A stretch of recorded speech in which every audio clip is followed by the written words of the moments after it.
마태복음 6장 9절에서 13절입니다. 우리 다 같이 읽도록 하겠습니다. 그러므로 너희는 이렇게 기도하라. 하늘에 계신 우리 아버지여, 이름이 거룩히 여김을 받으시오며 나라가 임하시오며 뜻이 하늘에서 이루어진 것 같이 땅에서도 이루어지이다.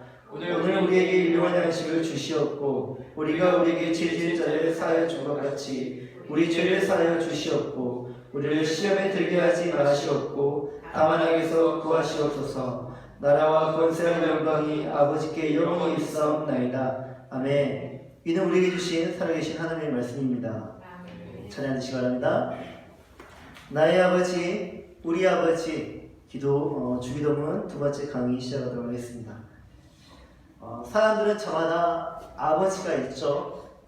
사람들은 저마다 아버지라는 단어에 다른 관념을 가지고 살아요.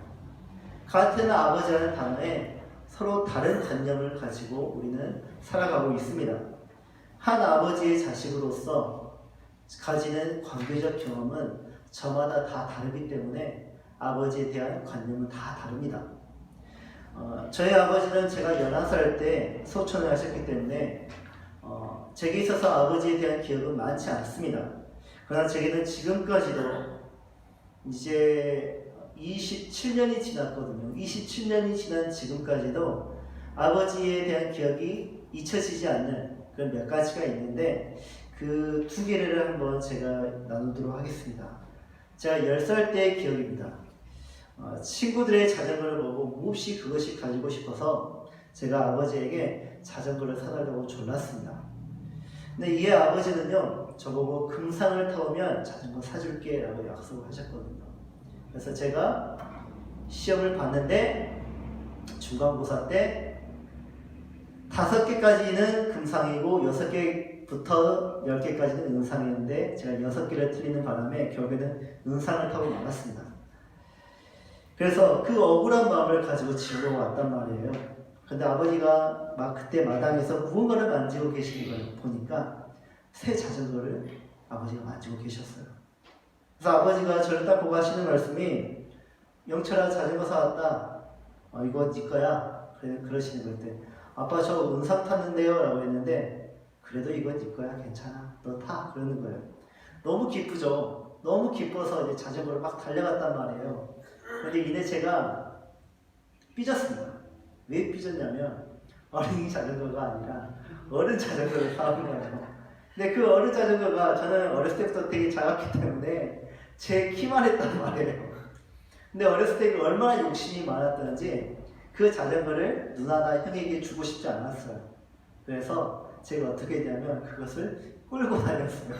동네에 끌고 다녔습니다. 이거 내 자전거라고, 아빠가 나 사준 거라고 하면서 제가 그렇게 자랑하고 다녔던 기억이 있습니다. 또 같은 해였는데 밤 9시가 넘었는데 아버지께서 집에 들어오지 않는 거예요. 그래서 어머니가 그로 인해서 몹시 화가 나 있었습니다. 근데 밤 11시 정도가 되었는데 그때서야 아버지께서 터덜터덜 집으로 들어오는 거예요. 우리는 어머니께서 몹시도 화가 나 있었고 또 아버지께서 그런 집에 들어오지 않았기 때문에 다들 잠을 못 이루고 있었습니다. 근데 아버지가 다 11시가 넘어서 들어오자 어머니께서 아버지에게 화를 내시면서 이렇게 말씀하셨습니다. 또 제끼하고 들어오죠.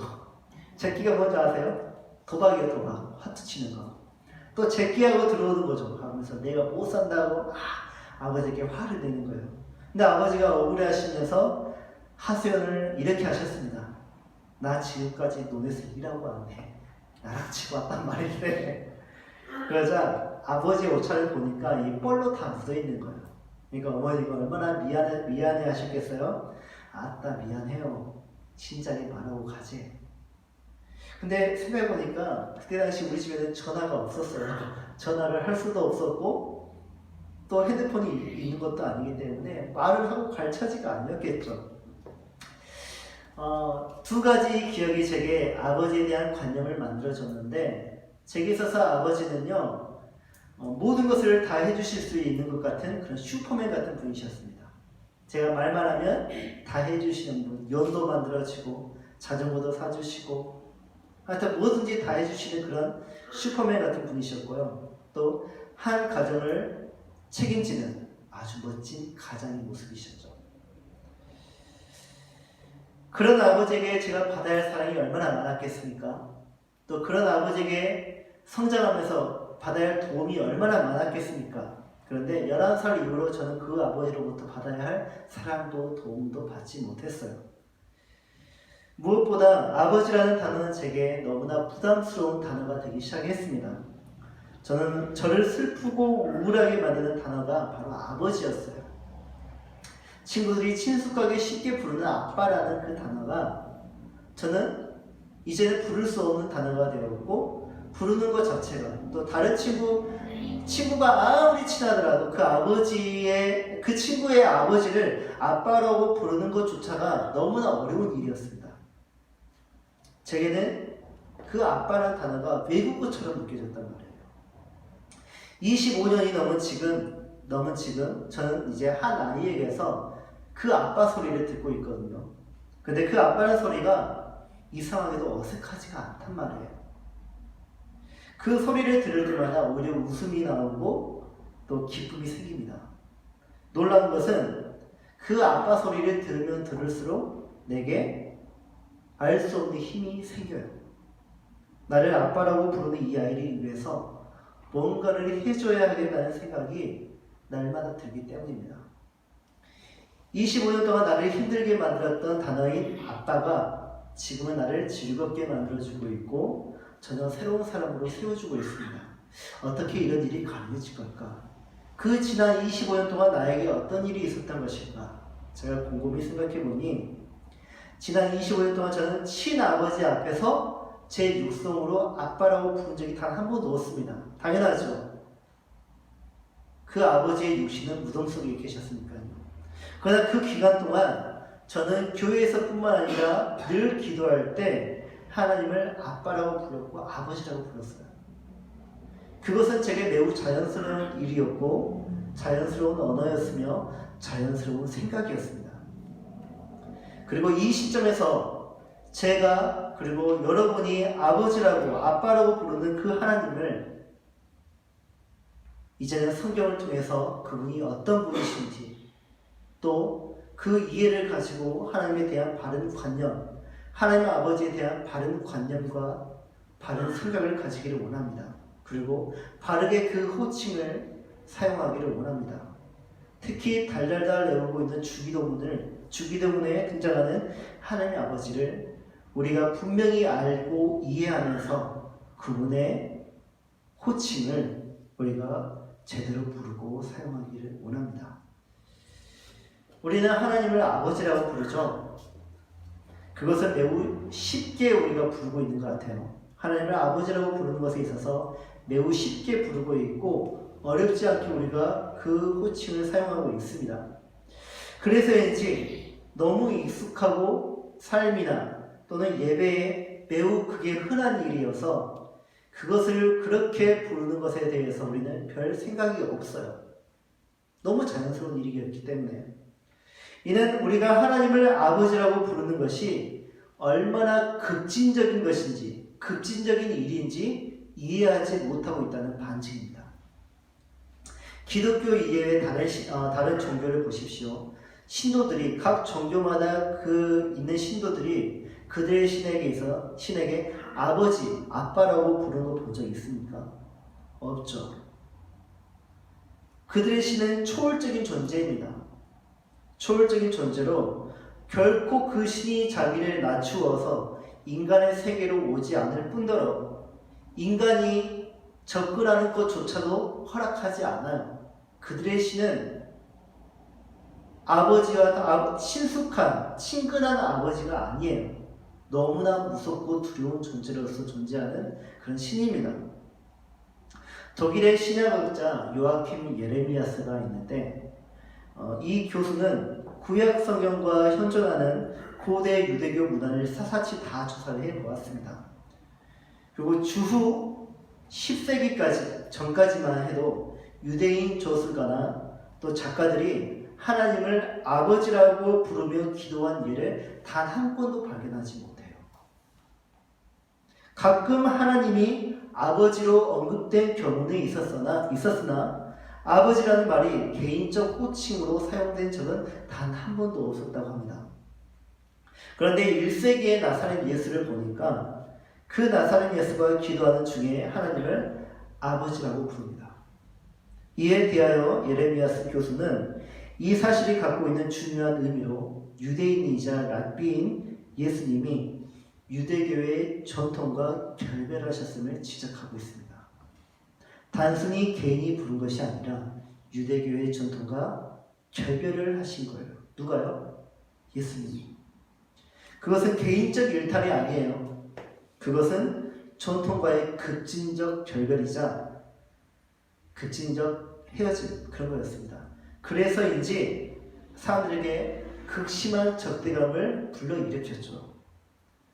복음서를 보면 예수님이 하나님을 아버지라고 부를 때마다 바리새인들이 비롯하여서 수많은 사람들이 예수님에게 적대감을 표출했고 또 예수님의 말씀에 격분하는 것을 우리가 볼 수가 있습니다. 그들은 예수님이 하나님을 자기의 친아버지라고 부름으로써 그 하나님과 그 예수님을 동등되게 여겼다고 생각했습니다. 그래서 네가 어떻게 하나님이냐라고 그렇게 격분을 했던 것이에요. 그러나 예수님은 하나님을 자신과 동등하게 삼기 위해서 그렇게 하나님을 아버지라고 불렀던 것이 아닙니다. 예수님은 자신이 하나님과 얼마나 친밀한 존재인지 그것을 드러내고자 하나님을 아버지라고 불렀고 또 본인이 누구이니까? 그 하나님의 독생자이니까 유일한 아들이니까 그것을 증거하기 위해서 하나님을 아버지라고 불렀던 것이에요. 창세기 앞에서 창세기 몇 장만 보아도 하나님이 처음부터 우리의 아버지라는 것이 아님을 우리는 알 수가 있습니다. 그렇죠? 하나님은 처음부터 사람들의 아버지라고 불러지진 않았어요. 아버지가 아니었어요. 하나님을 아버지라고 부를 수 있는 유일한 존재가 있었는데 그 존재는 바로 그리스도, 삼위일체 중 제2격이십니다. 그 성자 하나님만이 하나님을 아버지라고 부를 수 있었고요. 그 그리스도는 하나님 아버지의 유일한 독생자이셨습니다. 그 하나님을 아빠, 아버지라고 부를 수 있는 권리를 원래부터 가지고 계셨던 분이 바로 그리스도이시죠. 그리고 우리는 1세기 베들레헴에서 동정녀 마리아에서 태어난 예수를, 나사렛에서 자란 청년 그 예수를 우리는 그리스도로 믿죠. 그래서 우리는 그 예수를 예수 그리스도라고 부릅니다. 그리고 그 예수 그리스도가 우리에게 기도를 가르쳐 주셨는데 하나님을 이렇게 불러보라고 우리에게 가르쳐 주셔요. 파테르. 파테르는 아빠 또는 아버지라는 의미예요. 누가복음과 마태복음의 주기도문이 기록되어 있는데 그 두 주기도문에 제일 먼저 등장하는 단어가 바로 파테르예요. 아버지, 아빠. 하나님의 유일한 아들이신 예수 그리스도가 우리를 보고 하나님을 무엇이라고 불러보라고 가르치죠? 아빠라고 한번 불러봐. 하나님을 아버지라고 한번 불러봐. 그런데 그걸 아십니까? 우리는 누구였는지? 우리는 그 하나님 앞에서 진노의 자식이었습니다. 진노의 자식인 우리 보고 예수님이 하시는 말씀이 하나님에게 아빠라고 불러봐 하고 가르쳐 주신 거예요. 우리는 본질적으로 하나님과 원수된 자들이에요. 그런 우리를 보고 예수님이 하나님을 아버지라고 부르라고 지금 하시고 있어요. 어떻게 이런 일이 가능한 일일까? 오해하지 말아야 할 것은 하나님이 우리의 원수가 아닙니다. 우리가 하나님의 원수이지 하나님이 우리의 원수는 아니에요. 다시 말해 우리가 하나님께 범죄하여서 원수가 된 것이지 하나님이 우리에게 무언가를 잘못해서 우리의 원수가 되신 분이 아니에요. 그런 우리를 보고 예수님이 하나님을 아버지라고 한번 불러봐 하고 가르치고 있어요. 이게 무엇을 의미하는 것일까? 한번 알아보도록 하겠습니다. 하나님을 아빠 또는 아버지로 부르는 것은 언약신학의 표현이에요. 무슨 신학이요? 언약신학. 하나님이 이스라엘을 택하셨습니다. 수많은 민족 중에서 이스라엘만을 택하셨죠. 그리고 그들을 자기 백성으로, 유일한 자기 백성으로 삼으셨습니다. 그리고 그들에게 약속하시기를 내가 너희의 하나님이 되어줄게. 내가 너희의 왕이 되어줄게. 하나님 노릇 해주시겠다고 약속을 하셨습니다. 이게 언약이에요. 언약의 내용이 바로 이거예요. 내가 너를 택했고 내가 너의 구원자고 하나님이야. 이것을 내가 너에게 약속할게. 이게 언약입니다. 이와 같은 언약의 관계가 구약 곳곳에 표현되어 있는데, 예를 들어서 왕이신 하나님과 그의 백성인 이스라엘, 아버지이신 하나님과 그의 아들인 이스라엘, 목자이신 하나님과 그의 양떼인 이스라엘, 농부이신 하나님과 포도원인 이스라엘, 군대 사령관인 하나님과 그의 군대인 이스라엘, 마지막으로 신랑이신 하나님과 그의 신부인 이스라엘. 이렇게 이런 언약적인 관계가, 언약적인 표현이 성경 곳곳에 이렇게 있습니다.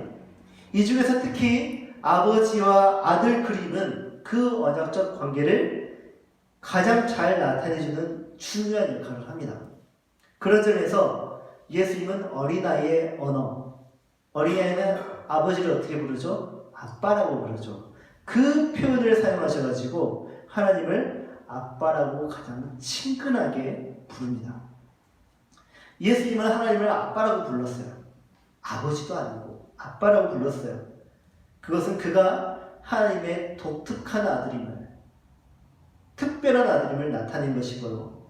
자기에 대한 제자들의 바른 이해를 위해서, 다시 말해 자신의 사역에 대한 이해가 어떤 것인지를 생각하게 하셨습니다. 제자들이 볼 때 예수님이 이런 거예요. 예수님이 하나님 보고 아빠라고 부르는 거예요. 그러면 제자들이 그것을 보고 어떻게 생각할까요? 거기에서부터 언약적 관계가, 제자들은 언약적 관계를 사고하기 시작한다는 거예요. 그리스도이신 예수님이 하늘의 영광을 버리고 이 땅에 오신 이유를 우리는 아버지와 아들 그런 그림에서 우리는 발견할 수가 있습니다. 그렇습니다. 예수님이 이 땅에 오신 이유는 예수님 자신이 하나님을 아버지라고, 아빠라고 부르는 것처럼 예수님을 따르는 자들 또한 하나님의 양자로서 동일한 특권을 누리게 하기 위해 이 땅에 오신 겁니다. 우리를, 하나님의 원수인 우리가 하나님을 아버지라고 부를 수 있게 하기 위해서 예수님이 이 땅에 오신 거예요. 갈라디아서 4장 4절에서 6절의 말씀입니다. 때가 차매 하나님이 그 아들을 보내사 여자에게서 나게 하시고 율법 아래에 나게 하신 것은 율법 아래에 있는 자들을 속량하시고 우리로 아들의 명분을 얻게 하려 하심이라. 너희가 아들이므로 하나님이 그 아들의 영을 우리 마음 가운데 보내사 아빠 아버지라 부르게 하셨느니라.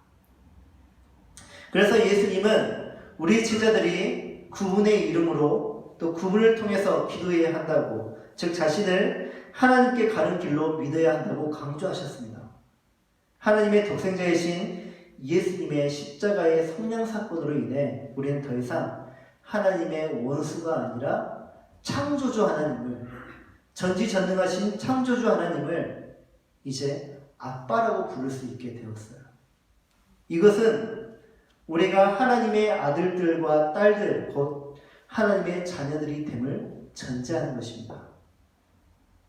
그런데 이 하나님의 자녀들, 하나님의 아들이라는 그림의 가장 기본적인 의미는 단순히 아빠라고 부르라는 그것의 의미를 집중시키는 것이 아니라 상속자로서의 의미가 가장 큽니다.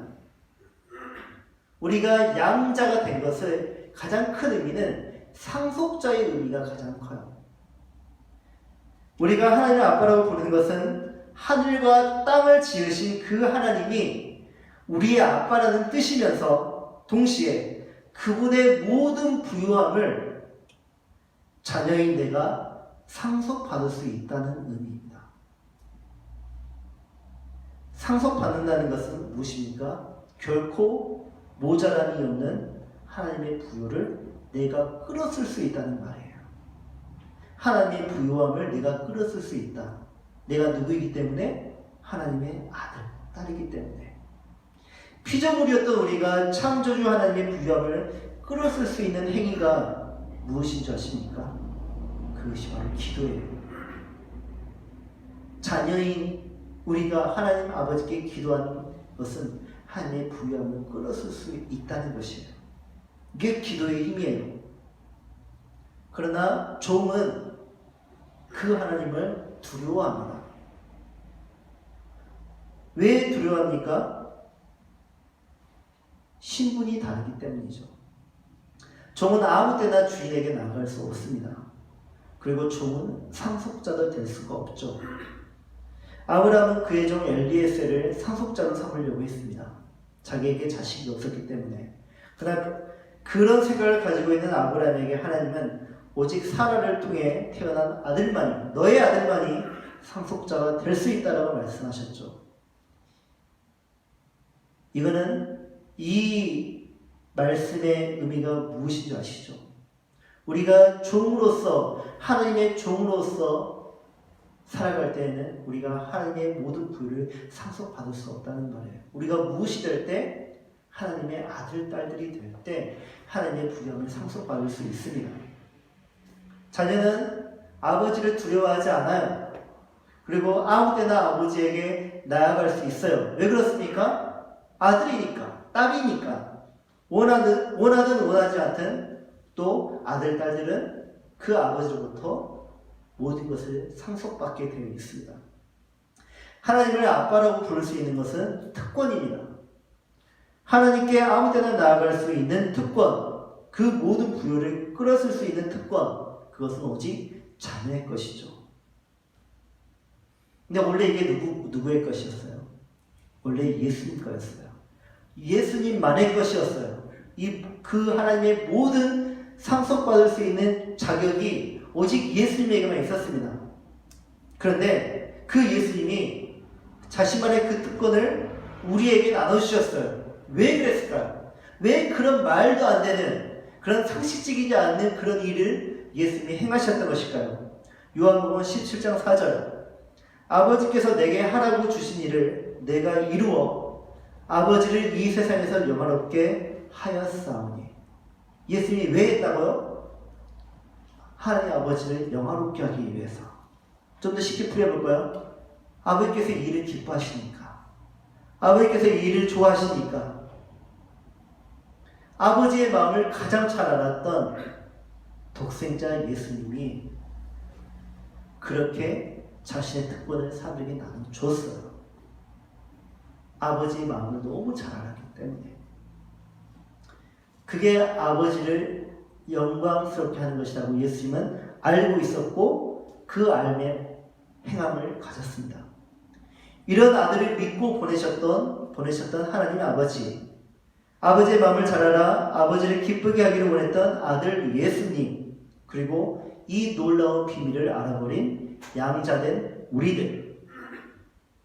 이제 우리도 하나님의 아버지의 자식된 자로서 예수님을 따라 장자인 우리의 맏형인 예수님을 따라 아버지 하나님께 영광 돌리는 삶을 살아야 하지 않겠습니까?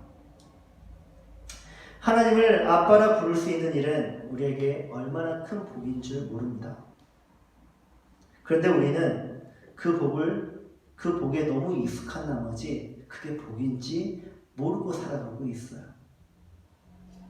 그래서 예수님은 하나님을 아버지라고 부를 때 그 아버지께서 계신 곳이 어디임을 수식하셨습니다. 하늘. 우리의 하나님 아버지는 어디에 계신다고요? 하늘에 계신다고요. 하늘에 계신 우리 아버지요. 이때 하늘에 계시는 이 표현은 하나님의 초월성을 강조하고 있는 표현입니다. 초월성. 아버지, 아빠는 친근감을 강조하고 있다면 하늘에 계시는 이 표현은 하나님의 초월성을 강조하면서 자칫 우리가 하나님에 대해 오해할 수 있는 소지들을 제거해버려요. 어떤 오해가 있냐면 그 나중에 우선 밝히겠고, 초월한다는 말을 조금 더 우리가 생각해 봅시다. 초월한다는 말의 뜻은 무한하다라는 뜻이에요. 무한이 아니에요. 무한하다.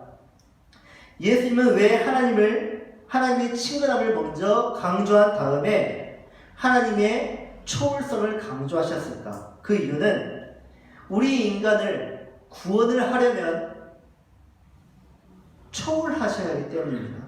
무엇을 초월하셔야 됩니까? 하나님이 인간의 사고에 갇힌 존재라는, 하나님이 우주보다 무한하지 않고 우주보다 작은 분이시라는, 그분이 고장난 우주를 고칠 수 있으실까요? 하나님은 소우주인 인간을 초월하셔야 되고, 그리고 대우주인 이 만물을 초월하시는 분이셔야 고칠 수 있는 분이셔요. 그래서 예수님은 하나님 아버지의 초월성을 강조하고 있는 것입니다. 하나님은 사람보다 우월하셔야 합니다. 그리고 하나님은 우주보다 더 넓고 커야 합니다. 그 초월하신 하나님이 어디에 오셨다고요? 우리 가운데 오셨다고요. 그래서 우리에게 친근한 아빠가 되어 주셔야만 우리 안에서 구원이 발생할 수 있는 것입니다. 그래서 우리는 하늘에 계신 아버지 하나님께 기도할 때 무엇을 가지고 기도해야 되냐면 경외함, 이것을 가지고 하나님 아버지께 기도할 줄 알아야 합니다. 방금 언급했던 것처럼 우리가 하나님에 대해서 친근감만을 가지고 접근을 하면 우리는 하나님에 대해서 많은 오해를 하게 됩니다. 어떤 오해를 하느냐? 제가 알고 있는 한 청년이 자기가 좋아하는 그런 찬양이 있다면서 소개를 하기를 주님은 산과 같아서 이 찬양을 매우 좋아한다고 했습니다. 왜 좋아하냐고 자기가 그것을 사연을 이야기를 해주는데 그 내용이 바로 이렇죠. 안개가 날 가리워 내 믿음 흔들리려 할 때 나 주님께 나아가네. 주님은 산 같아서 여전히 그 자리에 계셔 눈을 들면 보이리라. 날 위한 그 사랑. 주님은 무엇 같아서? 산 같아서. 산이 움직일 수 있나요? 없죠. 항상 거기에 있듯이 내 주님은 항상 거기 계시기 때문에 내가 지금 비록 주님을 멀리 떠나 술도 먹고 담배도 피우고 내 마음대로 살아가고 있지만 주님은 산 같아서 거기 계시기 때문에 나는 언젠가는 돌아갈 것입니다. 그래서 나는 이 노래가 좋아요. 그러는 거예요. 무슨 의미인지 알겠죠? 이 청년은 하나님에 대해서 친근만을 알고 있어요. 하나님을 아버지로만 알고 있어요. 그러니까 아버지는 인자하시고 자비로우시니까 내가 마음대로 살다가 나중에 돌아오면 그럼 나도 받아주실 거야. 그러니까 나 지금 마음대로 살아도 괜찮아 라고 생각하면서 마음대로 사는 거예요. 이처럼 하나님을 친근감만을 가지고 접근을 하면 이와 같은 신앙의 오류는 났습니다. 여러분, 하나님은 함부로 대하거나 경망스럽게 대해서는 절대로 안 되는 분이에요. 왜 그렇습니까? 하나님은 하늘에 계신 분으로서 모든 우주를 창조하신 창조주이시고 만왕의 왕이시며 군대의 총사령관이신 분이십니다. 그런 하나님을 경시하는 것은 용납될 수 없는 일이에요. 하나님께 대한 경외심이 떨어진 사람은 하나님께 영광 돌리기를 거부를 합니다. 그리고 스스로 우상 숭배의 어리석음에 빠지게 되죠. 바울은 이것이 인간의 근본적인 문제라고 지적을 하고 있습니다. 하나님을 경외하지 않는 사람은 예배를 경시하는 경향이 있습니다. 예배는 하나님이 내게 있어서 어떤 분이신지에 대한 최고의 신앙 표현이에요.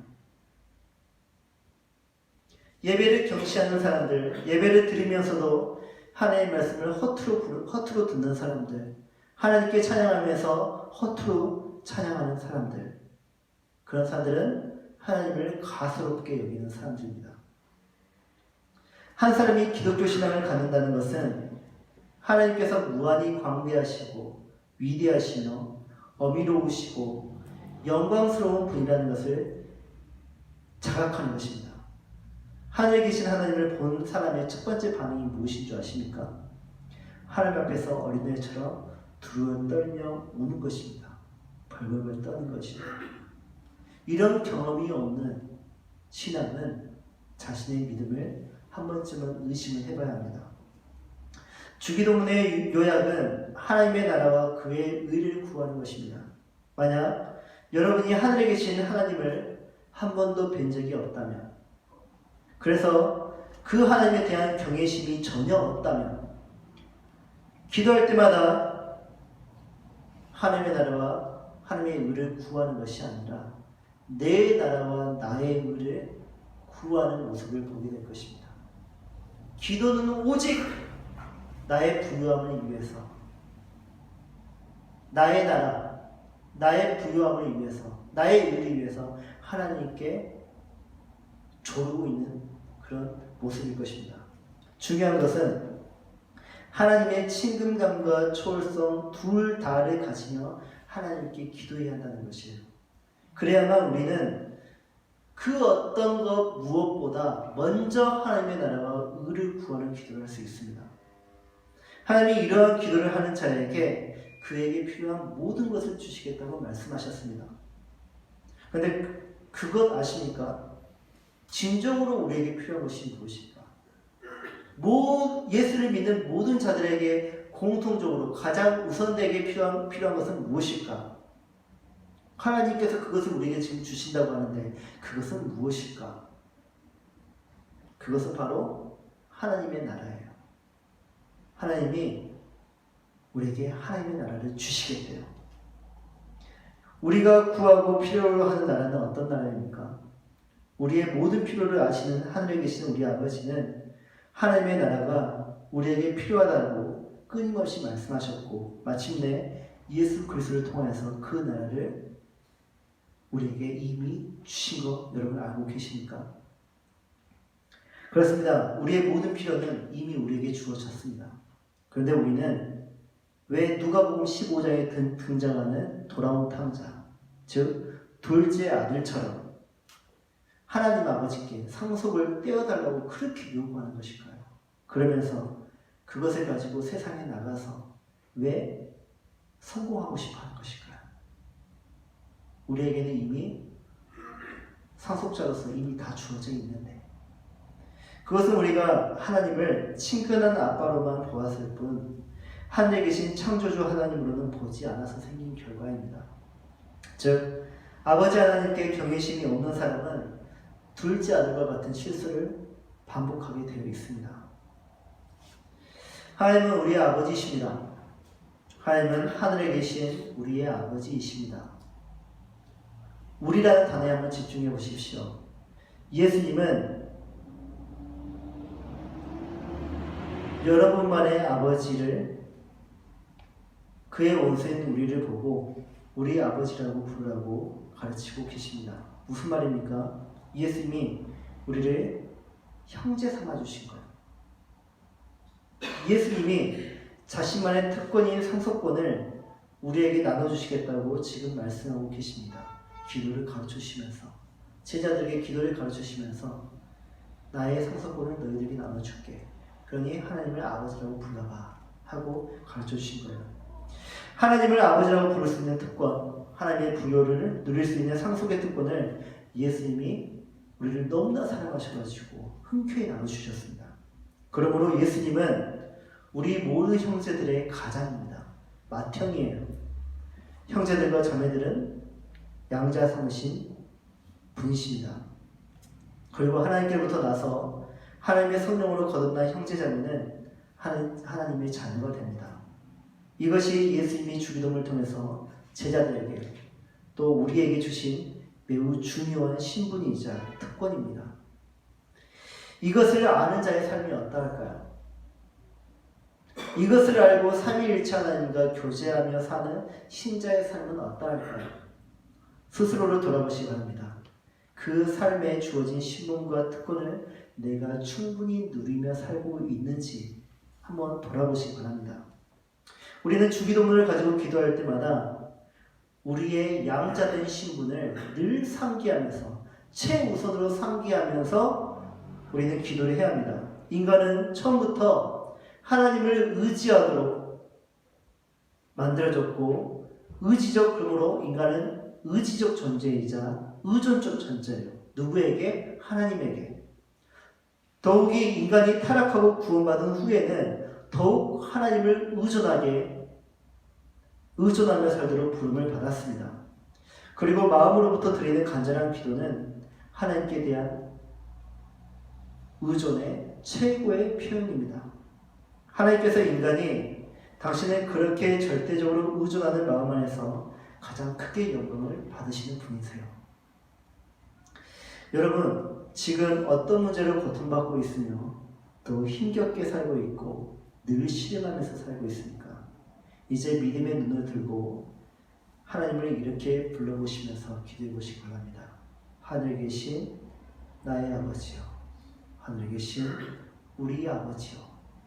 이렇게 창조주이시자 아버지이신 하나님을 의지하고 의존할 때 우리는 세상을 이길 수 있는 모든 힘을 하나님 아버지로부터 공급을 받을 수 있습니다.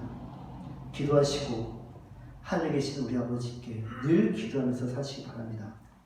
하늘에 계신 우리 아버지이신 하나님은 여러분의 기도를 들으시면서 크게 영광 받는 분이시고 그 하나님 아버지께서는 여러분들의 모든 필요를 공급하시는 가운데 그곳으로도 또한 영광을 받으실 것입니다. 아멘. 우리 이 말씀을 의지하여서 하나님께 찬양을 드리고 그리고 기도하도록 하겠습니다. 아버지, 당신의 마음이